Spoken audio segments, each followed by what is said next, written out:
Tonight we'll be live in Plymouth, the scene of the first mass shooting in Britain in more than a decade. Plus we'll have the rest of the day's news at 6:30. 6 minutes of horror. Tonight, the victims of Britain's first mass shooting in a decade are named. Tonight, his motive is unclear. Police have ruled out any links with terrorism. We'll have all the latest also tonight. Good evening from Plymouth, the city still coming to terms with the events that took place here just 24 hours ago. Last night, a little after 6 o'clock, a gunman shot dead 5 people, among them his mother and a little girl just 3 years old. Well, Jake Davison's killing spree lasted just 6 minutes before he turned his weapon on himself. Police today confirmed the 22-year-old was in possession of a gun licence. The Prime Minister tonight said that should be properly investigated. Well, our first report comes from our UK editor, Paul Brands. Throughout the day, people have been coming to the area to lay flowers and leave messages for those who died. Some who knew the victims, some who just wanted to pay their respects. The local MP today described what happened here as the city's darkest day. Our correspondent Rebecca Barry. Well, there are questions tonight about how Jake Davison was allowed to own a gun despite Britain having some of the strictest gun laws in the world.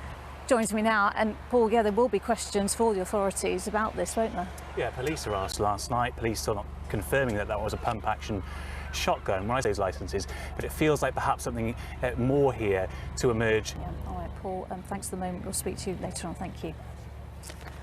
Well, let's move on to some of the day's other big stories. And the Prime Minister has been holding crisis talks in Downing Street over the situation in Afghanistan. Hundreds of British troops are already on their way to the capital, Kabul, to help support the evacuation of UK nationals. Still to come on the ITV Evening News. And of course, we'll have more from here in Plymouth after the break.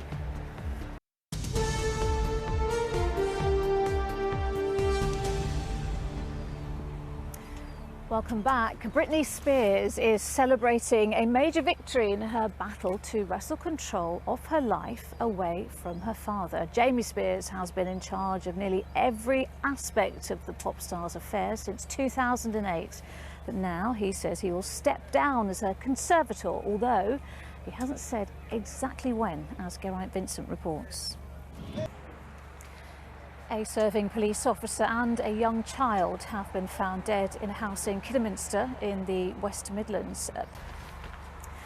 In recent weeks, we've seen images of empty supermarket shelves across the country, and while COVID is partly to blame, so too is a shortfall of some 100,000 lorry drivers. And that's prompted a campaign to attract more women into the industry.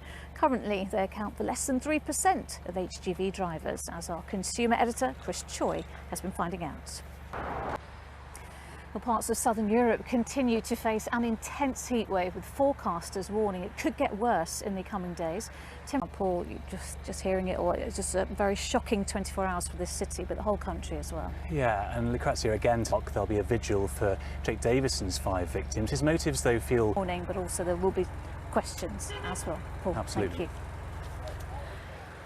Well, that is all from here in Plymouth on a day the local MP described as one of the darkest in this city's history. There will be more on the terrible events of last night with Raggy. He will be back with the news at 10:20, but from me and all of the team here in Plymouth, goodbye.